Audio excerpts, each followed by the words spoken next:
في رنة الألحان للشيخ Abdul Ghani An-Nabilsi, kemudian disyarahkan oleh Syekh As-Salam. Kitab ini adalah tauhid, kitab tauhid yang menjadi pedoman orang-orang sufi. Kitab tauhid yang menjadi pedoman orang-orang sufi. Di sini tidak ada Al-Quran dan tidak ada hadis, tapi makna tauhid ini dia akan bersesuaian dengan maqasid dan madmun Al-Quran wal hadis. Dan ini bukan tauhid ta'limi, bukan tauhid ilmi, akademika, tapi tauhid adalah tauhid amali. Di sini tidak ada pembahasan sistematis secara perkara tauhid secara sistematis, tapi ini adalah tatbiq amali di tauhid, praktikal amal dalam ilmu tauhid. Semua ilmu tasawuf ada dalam cuma berapa muka surat ini? 2 muka surat. Semua makna tasawuf ada dalam 2 muka surat ini. Ya, Syekh An-Nabilsi yani wali min awliyaillah wa min ahli tauhid was-sufi wa huwa min yani al-muhaddith wa adib.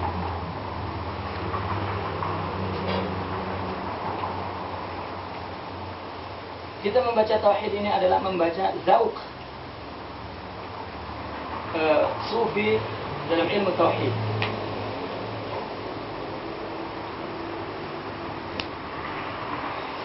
Kitab ini disyarahkan lebih daripada 4 atau 5 ulama. Yang paling dikenal adalah syarah daripada Syekh Al-Sanan. Sengaja kita tidak baca syarahnya karena mungkin kalau baca syarahnya tidak selesai 1 malam, dan ini pun kita harap selesai. Mudah-mudahan kalau kita coba disyarahkan nampak mudah dicerna, kita habiskan. Jika tidak ya kita stop, kita berhenti sampai di situ. Bismillahirrahmanirrahim. Kulluka syirkun khafi. Nah, ini pertama kali sudah mengatakan kulluka syirkun khafi. Kamu semua, af'al kamu, sifat kamu, dan zat kamu adalah syirik. Kita dikata oleh Syekh An-Nabilsi ini bahwa kita itu syirik, tapi dikasih sifat khafi. Ini yang Rasulullah takutkan kepada umatku, bukan dia menyembah batu, menyembah bulan, tetapi yang ditakutkan oleh Rasulullah adalah al-syirkul asghar, syirik khafi. Bahkan Rasulullah SAW bersabda, "Asyirku fi ummati akhfa min zabibin namli ala safa." Syirik dalam umatku lebih halus daripada berjalannya semut di atas batu hitam. Mana ada dengar kita suara kaki semut di atas batu, tak ada dengar. Kita pun tak merasa lagi bahwa kita syirik kepada Allah. Syirik. Rasulullah SAW yaqul, "Ummati la yusyrikuna wa la ya'buduna al-hajar wa la al-qamar wa la syajar. Walakin asy-syirk fi ummati wa syirkul khafi." Tidak ada umat Muhammad SAW lagi akan menyembah batu, bulan, pohon, tak ada lagi. Tetapi yang terjadi pada syirik dalam umatku adalah syirik khafi. Qala ta'ala, "Wa ma yu'minuna aktsaruhum billahi wa hum musyrikun." Al-Quran sendiri mengatakan yang paling banyak orang musyrik adalah orang yang beriman. Wa ma yu'minuna billahi aktsaruhum wa hum musyrikun. Dan tidaklah orang-orang yang beriman itu kebanyakannya mereka syirik. Yang dimaksud adalah syirik ini. Syirik yang katakan oleh Rasulullah, akhfa min dabibin namli ala safa. Lebih halus lagi daripada suara jalannya semut di atas batu. Lebih halus lagi, mana dengar. Kita sering belajar tauhid bahwasanya Allah tahu dan dengar suara kaki semut hitam di malam yang gelap dan hitam, di atas batu yang hitam. Allah melihat dan mendengar suaranya. Maka syirik kita juga seperti itu. Bahkan kata Rasulullah, akhfa, lebih halus lagi. Kita tak merasa, kita seumur hidup sholat ternyata syirik. Laisa li ajlillah, bukan untuk Allah, tetapi untuk nafsu kita. Seorang sufi jika melakukan suatu kena nafsunya, meskipun itu ibadah, dia tidak akan melakukan. Melakukan sesuatu atas dasar nafsu, meskipun itu ibadah, maka dia tidak akan lakukan. Mereka adalah orang-orang yang terlatih, yang terbiasa, tahu bahwa nafsu itu musuh, dan suara musuh dia tahu betul. Maka dia mudah menepis, meskipun itu baik dan manfaat. Kullu kasyirkun khafi, ini yang akhfa min dabibin naml ala safa. Kenapa kulluk? Tidak juz'uk, yakni kulluk. Maknanya kull, semuamu. Sifatmu, af'almu, afkarmu, azatmu. Kamu dengan dirimu dan hidupmu adalah syirik.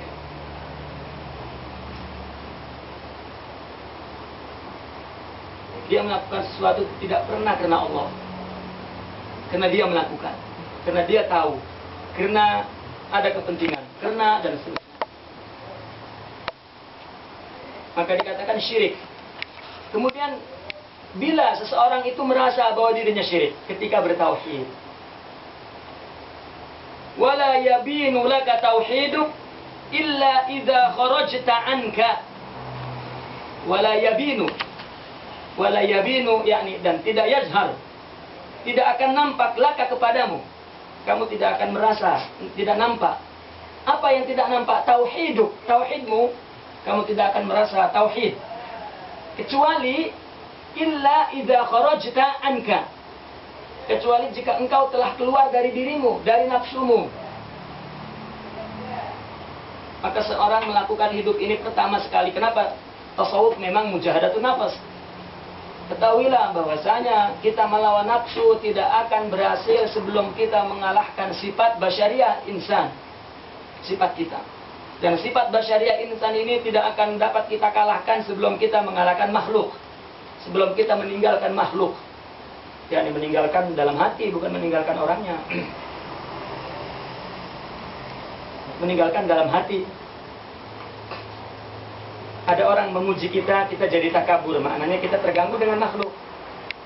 Ada orang marah kepada kita, kita malah berbuat lebih buruk lagi, maknanya kita terganggu dengan makhluk. Hidup ini bukan untuk makhluk. Makhluk berbuat baik dan berbuat buruk, itu adalah ibadah dia kepada Allah. Bukankah orang-orang yang kuat adalah orang-orang yang selalu mendapat susah dan musibah? Kenapa kita dihina orang marah, padahal itu adalah kesempurnaan untuk kita? Jika hidup selalu terganggu dengan makhluk, maka kita tidak akan mampu melawan nafsu. Orang dengan istrinya saling salah menyalahi. Orang tidak jadi menikah karena ada penghambat orang lain jadi musuhnya. Padahal yang namanya jodoh di tangan Allah. Tidak pernah kita berharap kepada siapapun. Jika ada sebab yang membuat kita gagal, sebab pada hakikatnya Allah menunjukkan kekuasaan dirinya.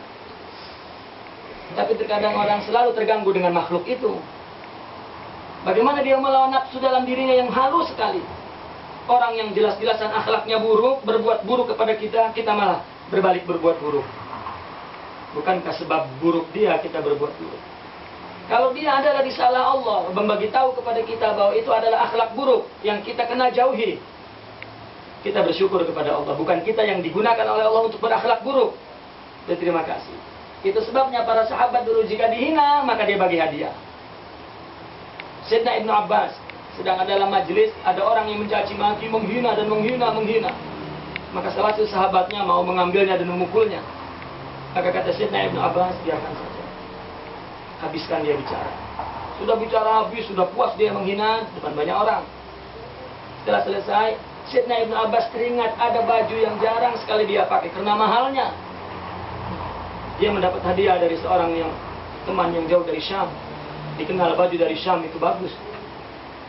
Dia ingat baju satu-satunya yang paling mahal. Dia masuk ke dalam rumah, dia ambil baju yang paling mahal.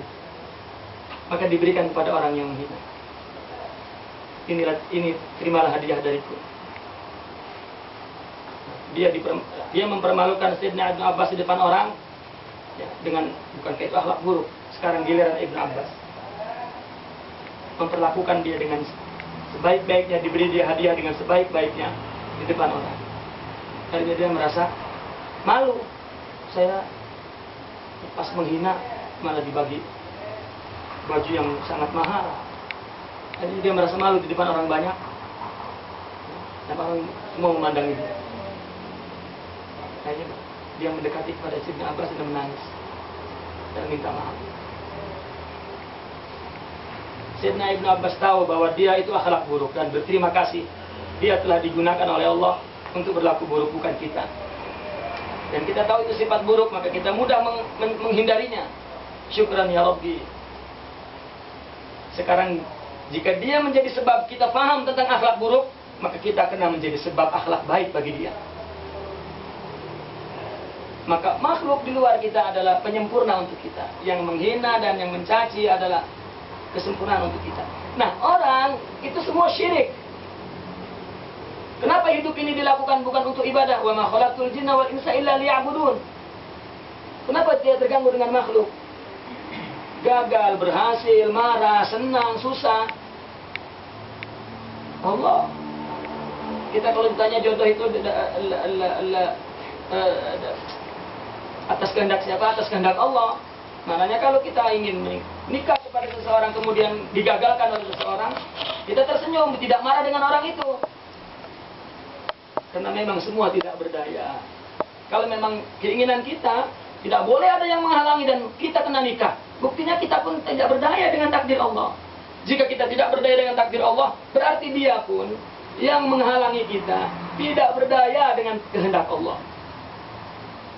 Begitu juga wanita yang akan kita nikahi pun tidak berdaya. Jika semua tidak berdaya, kenapa kita terganggu dengan makhluk? Maka amal kita syirik. Semua di dunia ini tidak ada yang tidak terjadi. Semua di dunia ini, apa yang terjadi di dunia ini tidak ada yang tidak dari Allah. Semua dari Allah. Para sahabat itu mengenal Allah dari kegagalan. Coba apa yang dikatakan oleh Sayyidina Abu Bakar.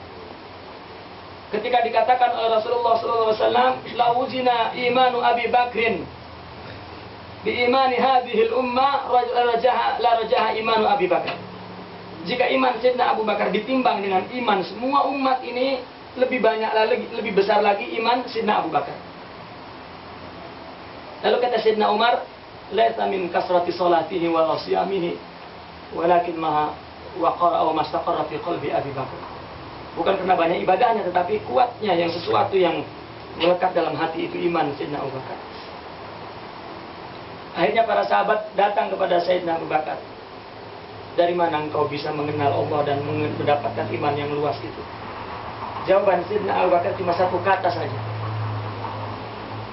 Ketika ditanya bimadza arafta rabbak ya Abu Bakar, dengan apa engkau mengenal Allah?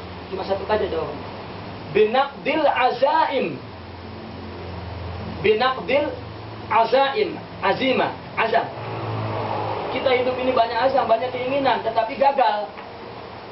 Jadi dia bilang, saya mengenal Allah dari banyaknya kegagalan. Ternyata di dunia ini yang berkuasa adalah Allah. Yang berkehendak adalah Allah. Semakin gagal, semakin terasa di hati bahwa kebesaran Allah, pelaku mutlak Allah, pemberi kesan kepada dunia ini Allah, musabbib Allah, dan wujud yang hakiki adalah Allah. Yang punya kehendak dalam hidup ini adalah Allah. ketika itu semua, kalau kita kena musibah malah selalunya makin jauh kepada Allah. Karena memang syirik. Nah ini belum nafsu, masih makhluk lagi, sudah syirik. Istri, suami, anak, tetangga, guru, syekh, murid, syirik. Kita beribadah karena itu semua. Bukan. Sayyidina Al-Imam Al-Junaidi Al-Baghdadi berjumpa dengan seorang muridnya di Makkah. Lalu muridnya itu datang memeluk beliau karena memang muridnya dan dia adalah syekhnya. Ahlan ya syekhana, marhaban ya syekhana, kaifa halukum, dan seterusnya. Sayyidina Imam Junaidi nampak macam orang tak kenal, diam gitu. Maka muridnya merasa paham kalau gurunya ini, syekh ini lupa. Dan Imam Junaidi juga merasa tidak enak dengan muridnya, maka dia bertanya, kamu siapa? Maka muridnya bertanya, ya syaikhi, ana muridukum, ana khadimukum. Saya khadimmu dulu waktu di Baghdad 20 tahun saya bersamamu. Saya yang menyediakan minumanmu, saya yang menyediakan makananmu, saya yang menyiapkan tempat tidurmu dan tempat dudukmu, dan saya yang membawakan kitabmu. 20 tahun saya bersamamu ya Imam, ya Syaikhi. Muridnya paham, tidak kecewa. Lalu apa kata Imam Junaidi? Allah, maafkan saya. Orang mengira bahwa saya berinteraksi dengan mereka. Maka orang berterima kasih atas kebaikan saya, berterima kasih atas pengajaran saya, berterima kasih atas bantuan saya, berterima kasih atas pertolongan saya. Bukan. Saya melakukan bukan karena kalian, tetapi saya sedang berinteraksi dengan Allah. Yang saya lakukan adalah ibadah karena hak Allah pintunya banyak. Yang jadi suami pintunya istri, yang jadi istri pintunya suami, yang jadi ayah pintunya anak, orang tua, jiran, tetangga, atasan, bawahan, syekh, murid, dan semua. Dia sedang melakukan ibadah. Hatta dakwah, orang diajak dakwah tidak mau, bukan jadi musuhnya. Kenapa? Karena yang bagi hidayah Allah. Bahkan paling yang kita sayangi kalau kita dakwah adalah orang yang menolak dakwah itu. Kita hormati dan kita doakan semoga dia mendapat hidayah di tempat lain jika tidak di sini, karena Allahnya di mana-mana sama. Kenapa kita jadi bermusuhan? Itulah hizib, jamaah dan lain sebagainya. Bukan kurang syariah dan akidah, tetapi yang kurang ada bukan kurang syariah, bukan kurang ilmu, tetapi yang kurang adalah akidah. Bukan akidah ta'limi, tapi akidah adalah amali. Tahaqquqi. Nah ini syirik. Contoh-contoh syirik. Kulluka syirkun, semuanya kamu syirik. Bagaimana kalau kita mau syirik? Lepaskan makhluk, lepaskan sifat basyariah, dan terakhir idza kharajta anka. Kharajta anka yani kharajta an nafsika. Kalau di Indonesia ada namanya remaja masjid. Anak-anak muda, ikhwah wal akhwat, dia sebagai aktivis masjid, dia buat hari-hari Islam, dia nanti buat qiyamul lail, dia buat pengajian, ikhwah di sana, akhwat di sini. Ada qiyamul lail juga ikhwah akhwat. Ada seorang lelaki dengan wanita, ada kekasihnya. Semangat dia qiyamul lail kan? Karena akhwat di kekasihnya ada di belakang. Bangun mungkin paling awal. Dia bangunkan orang lain, dia mulai. Begitu minggu hadapan, kekasihnya tak datang, dia tengok tak ada. Oh, saya malam ini nampak kurang semangat ya, dia mulai. Energinya tidak ada. Haulnya, kuahnya tidak ada. Bukan Allah, tetapi adalah nafas. Itu sebabnya kita coba bangun tengah malam pukul 4, duduk. Kita akan bertanya, apa yang saya buat ya? Macam Allah tak ada. Karena memang tak ada dalam hati. Itulah lagi. Kalau diajak sholat susah, karena nafsu mau ditinggal. Nak ditinggal. Kalau nafsu dibawa, ringan sedikit. Karena nafsu mau ditinggal. Karena kita menghadap kepada Allah tanpa nafsu, maka berat. Tapi coba berbuat karena nafsu, ringan, mudah, senang. Macam anak muda tadi, ada nafsunya, senang dia berbuat. Nafsunya tak ada, nafsunya tidak ada, langsung. Maka hidup kita ini nafsu. Itu sebabnya syirik. Kulluka syirkun illa idza kharajta anka. Kecuali jika Anda keluar dari dirimu. Tidak ada iradah, tapi iradatuh. Iradah dia adalah iradah Allah. Ini baru satu sekarang ini sudah setengah jam, cuma mau habis. Kulluka syirkun khafiyun wa la yabinu laka tauhidu illa idza kharajta anka. Kemudian dilanjutkan, wa kullama akhlasta. Kenapa akhlas? Dia mukhlis. Orang yang mukhlis sifat ikhlas. Dikatakan mukhlis, jika mukhlis berarti dia telah selesai melewati nafsunya. Bahwa dia telah melakukan sesuatu bukan karena nafsu, itu namanya mukhlis. Dia telah berupaya bersusah mungkin, namanya mukhlis. Jika nanti ya, pada nihaya dia menjadi mukhlas. Dan syaitan sendiri mengatakan di depan Allah ketika dia minta anzirni ila yaumil qiyamah. Tangguh saya ya Allah sampai hari kiamat. Rasulullah, Allah bagi sila. Saya akan menggoda. Bi'izzatika la'ughwiyannahum. Iblis mau menggoda kita, mengatakannya bi'izzatika. Iblis mampu menggoda kita dengan menggunakan izzah Allah, dengan kekuatan Allah. Bi'izzatika la'ughwiyannahum. Dengan izzah engkau ya Allah, aku akan goda mereka. Allah silakan. Tetapi iblis sendiri mengatakan illa min ibadika minhumul mukhlasun. Mukhlasun. Kecuali yang tak mampu adalah orang yang telah engkau kendalikan sendiri. Kapan kita dikendalikan? Bila kita dikendalikan setelah kita mampu mengendalikan nafsu, maka ikhlas, lepas, bebas dari nafsu, keluar dari nafsu, maka dikatakan mukhlis. Apabila kita terus dalam keadaan mukhlis menjadi maqam kita dan istiqomah, maka Allah mengatakan, kini giliranku untuk menanganimu. Engkau diciptakan dhaif ya insan. Engkau telah melakukan semampu-mampunya. Sudah engkau mukhlis, sekarang aku yang menangani. Wa huwa yatawalla shalihin. Inna waliyallahu alladzi nazzala 'alaikal kitab. Allah yang telah menurunkan syariat dan engkau telah melakukannya. Sudah, sekarang aku yang menanganimu. Menjadi mukhlas. Idza akhlasta, jika engkau sudah mukhlis, yakshif laka annahu huwa la anta. Apabila kita sudah lepas dari nafsu kita, baru kita memahami bahwasanya semua ini adalah Allah. Tapi Allahnya masih huwa, bukan engkau. Sebetulnya setelah kitab Tauhid ini, ada kitab Tauhid selepas ini yang menjelaskan lagi, namanya Qawanin al-Ishraq Qawanin al-Ishraq Hikam Qawanin al-Ishraq, yang menjelaskan tentang Tauhid ana, Tauhid anta, Tauhid huwa. Orang apabila telah selesai dari nafsu, dia baru merasakan huwa, la anta. Bukan kita yang melakukan, tetapi Allah. Setelah dia melepaskan diri dari nafsu, baru dia merasa bahwa ternyata